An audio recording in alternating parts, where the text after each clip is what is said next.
Hi everyone, welcome back to my channel, or welcome if you're new. Either way, I'm glad you're here. Today we are going to talk about canning. I've had some people ask me before I start my canning videos if I would explain the basics of canning. So that's what we're doing today. So if you know nothing about canning, if you only know a little bit about canning, stick around because I'm going to take you step by step through the things that you need to know to get started with canning. The first question you might have about canning is why? Why would I want to can my food when I can buy it at the store? Can you? Right now, I think we're all experiencing high prices at the store, but we're also experiencing some shortages.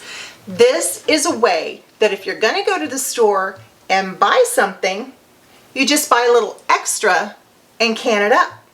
And that way you have food stocked in your pantry so that when there are shortages at town, you don't have to worry about that because you have it in your home. Also, for me anyway, the biggest reason for canning is I simply just enjoy it. I look for things to can. I enjoy canning it that much, whether it's water bath or pressure can. And to be honest, I kind of like pressure canning more than I do water bath canning. I don't know why. I think it's just because there are more things that you can can in the pressure canner than you can in the water bath. To me, they're both equally easy, and I want to make them easy for you too. And that's the purpose of these videos. And lastly, if you have a garden, this is one of the best ways to preserve what you don't eat from your harvest. Stock your pantry with that food. Then you don't even have to worry about going to the store. Canning your food also removes the oxygen and destroys the enzymes and prevents the growth of yeast, bacteria, and molds. But to keep from getting lectury, we're going to move on. Okay, let's talk about canning jars. There are lots of canning jars out there, and some of the sizes are these little jars. This one just happens to have pear butter in it. This one has apple butter in it. And those little ones like that are typically used for canning jams and jellies and butters. There's also this size. I use these when I can mushrooms. And then we get into the ones that I feel like I use the most, and that is pint size. And these are both pint size. This one is wide mouth. This one is regular mouth. The openings are different sizes. We'll talk more about that in a minute. Then there are quart size jars. That's this size. Again, wide mouth, regular mouth. And those are terms you'll hear me using when we can. And then there are these two. This is called a pint and a half. They only come, as far as I know, in a wide mouth. This is my favorite size because this is the best size for me to can things like potatoes and it be enough for Adam and I because we're just a two-family home at the moment. And then there is the half-gallon jar.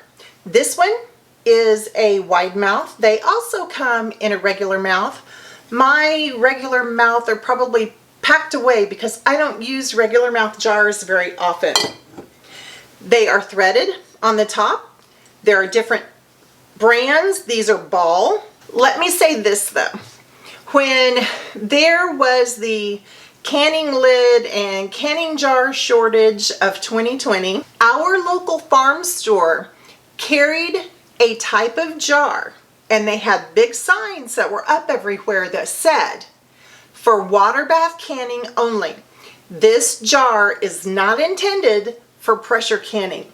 So please be aware, when you buy jars, you are buying a brand that can be pressure canned, and it should tell you on the box when you buy those jars. Now, if you're getting Ball, of course, they are used for pressure canning and water bath canning and what have you.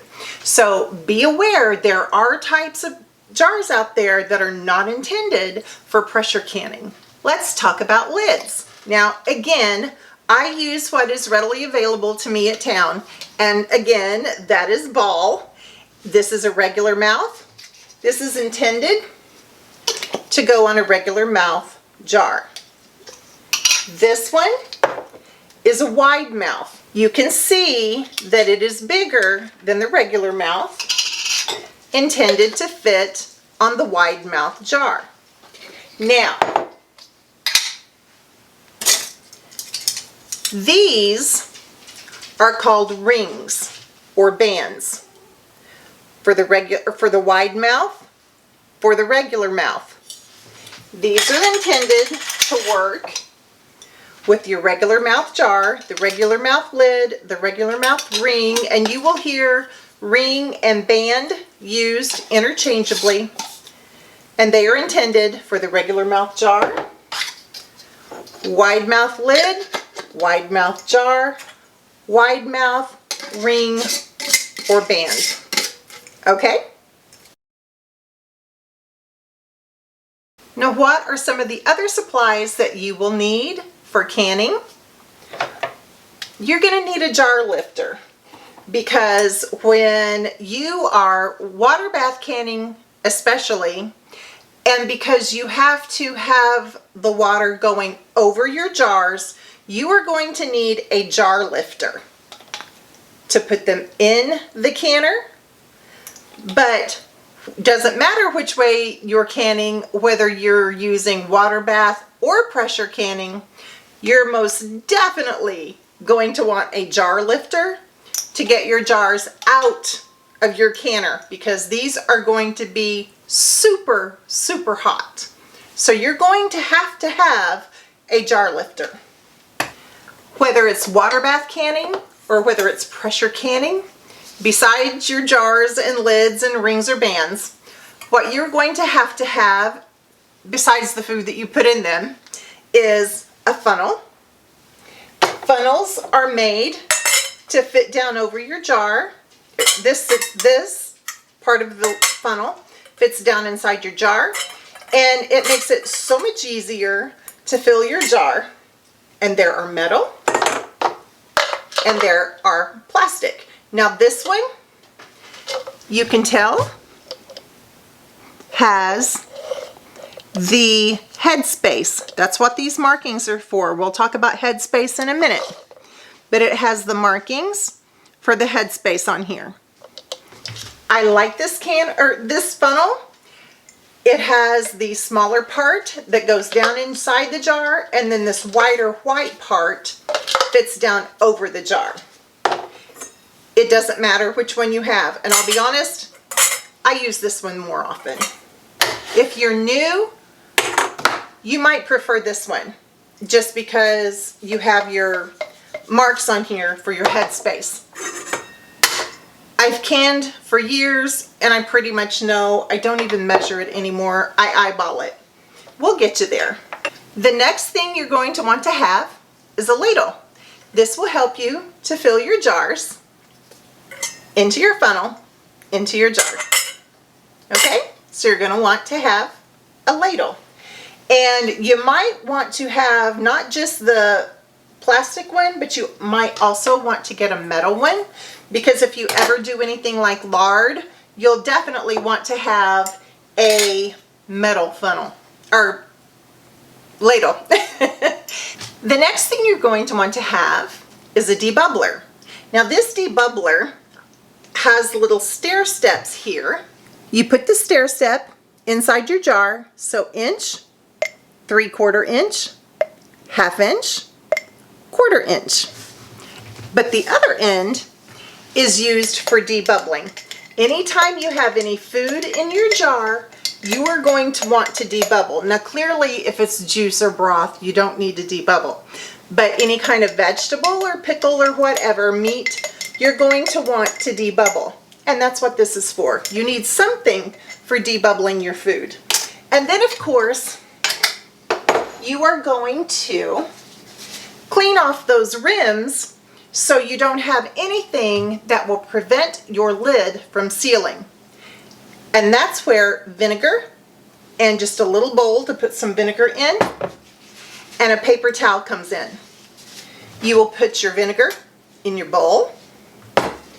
You will dip your paper towel, squeeze it out a little bit, and then rub the top of your jar with your paper towel that has been soaked in vinegar. That also allows you an opportunity to go around the top of your jar and make sure that there are no nicks. That will prevent your jar from sealing, and if you don't catch that nick, it can cause your jar to explode or bust or break in the canner. So you wipe it off with your vinegar soaked paper towel, and then your lid is going to go on, and then your ring is going to go on. Now, how tight you tighten your bands depends on whether you're water bath canning or whether you're pressure canning. If you're water bath canning, you want to make sure that they're tighter. You're not going to crank them down, but you want to make sure that they're pretty snug and secure.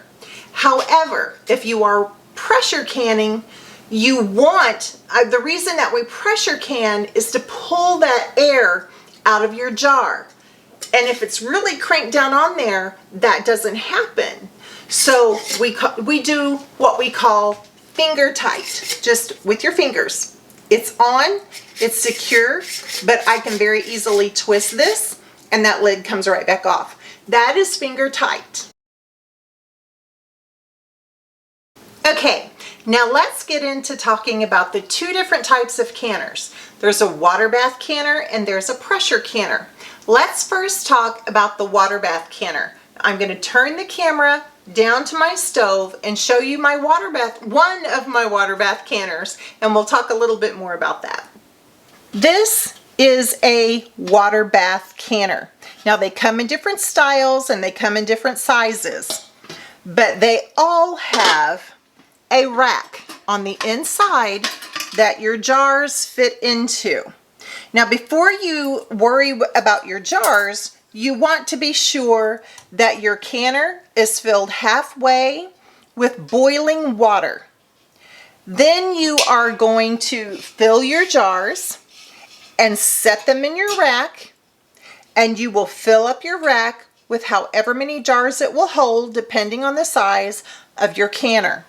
You never want to set jars directly into any canner, whether it's a water bath canner or a pressure canner, because there needs to be something between the bottom of your jar and the bottom of your canner, or they will bust.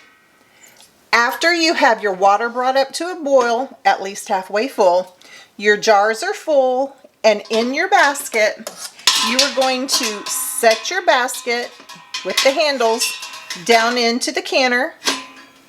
You're going to place the lid on, bring it back up to a rolling boil, and that is when you will start your processing time. That will make more sense to you as we get into canning videos, but I'm just telling you the basics of how this works before we start any recipes. Okay? Let's move on to the pressure canner. This is a pressure canner. Again, there are different types of pressure canners. There are different sizes of pressure canners. This one is an All-American 921. And the thing that I love the most about All-Americans is that they do not require a gasket that goes around the lid. It is metal on metal. I don't have to worry about buying gaskets. And I have never used a different pressure canner than an All-American. Now, the drawback to an All-American is they are pricey. This canner has a vent hole. You always want to be sure that this vent hole is clean.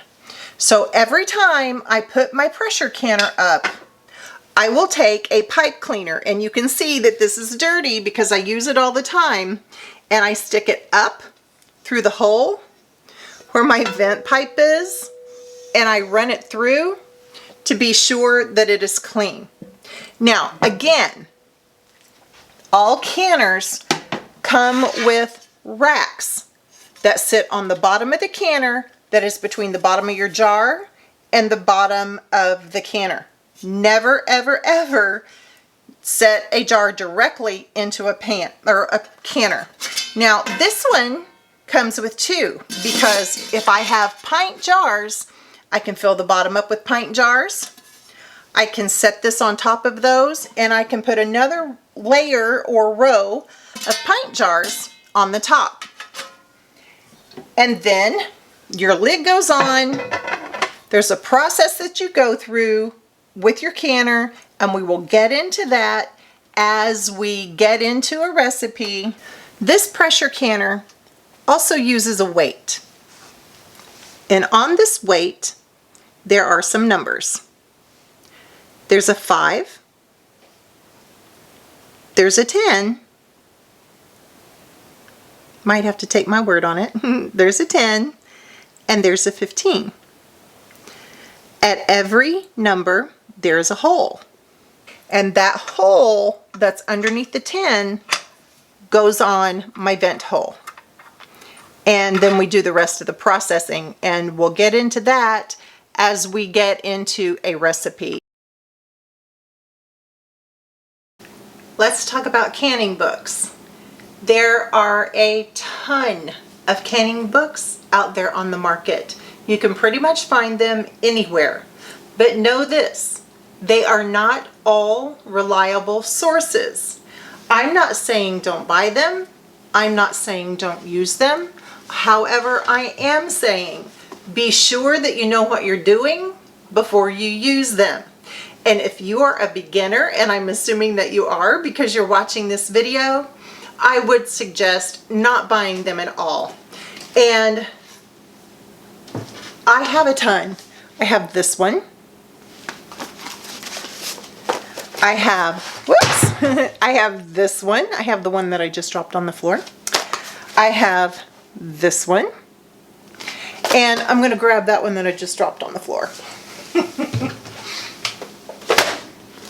I have this one.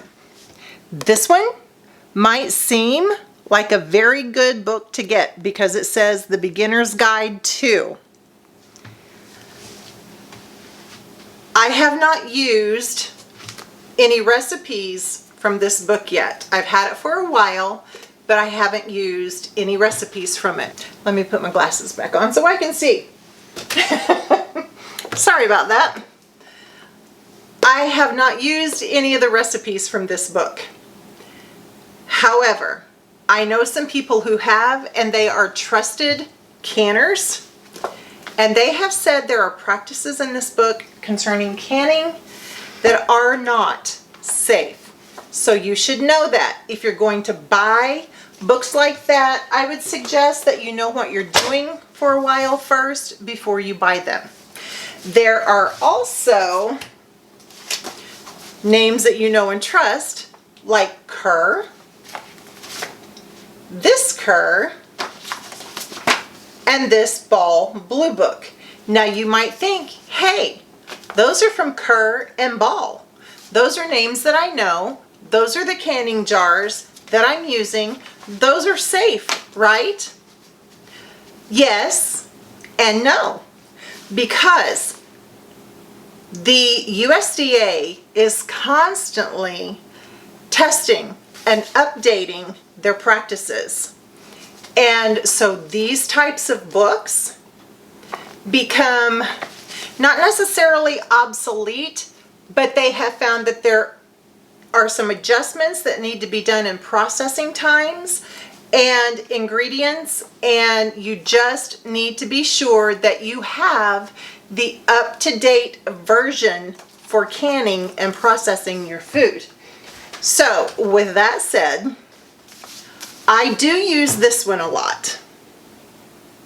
It is an updated Ball Blue Book. Oh, for crying out loud. Ball Blue Book. Easy for you to say. I do use this one, but I do think that there is a new one even after this. If you want to be safe, and as a new canner, I suggest be safe, this is always your best bet. And even if I use those other books, I always measure the safe practices up against this book right here. It is the National Center for Home Food Preservation, USDA Complete Guide to Home Canning. This right here is what it looks like. I have the spiral bound one. I bought this. $30 is I think what it was when I bought it. However, if you don't want to invest in this, if you can't afford to invest in this, this is free online. I would suggest that if you are new, this be the only guide that you go by until you are more practiced in canning. Please always, always, always do your research and make sure that the practice that you're using is safe. And this would be your best bet. You can get this at NCHFP.com, which is the National Center for Home Food Preservation, or just the USDA Complete Guide to Home Canning. We'll get you there too, and this is your best bet. I do have another canning book that I use that I feel is very safe. However, I can't find it, and that really bothers me. It is this one, and I will link this one and the updated version of this. I will link those down below because those are your safe bets. I will not link the other books because you are new, and I don't necessarily think that those have complete safe guidelines. And the outdated books, something may have changed, and I want you to be safe, and I want your family to be safe. You never want to have to worry about botulism, okay? It's not fun from what I've heard, and let's not even find out personally for ourselves, okay? So I hope this video calms some of your fears. I hope it gave you some good information. I hope it gave you a starting point or a jumping off point to begin your process of home canning, whether it be water bath or pressure canning. I do hope that you will follow the guidelines in this book. This will even go farther into explaining everything you need to know, because I don't have time. This would be hours and hours and hours long. If I were try to tell you everything that you need to know about canning, here's a list of everything that this book will tell you. You can see all the things that you can read. However, I have given you the basics of what you need to know. And as we get into canning recipes, know that we will be following the guidelines of this book, and that I will try my best to keep you safe. However, I say again, always do research for you, your family, your area. Buy fresh food before you even start. Buy a trustworthy canner, whether it's water bath or pressure, and we will begin getting into some canning recipes this very week. I'm going to try to do a canning recipe, a dehydrator recipe, and something in the freeze dryer every week as time allows and as I need something to stock your pantry. And we will begin to teach you to stock your pantry too. Thanks for watching. God bless.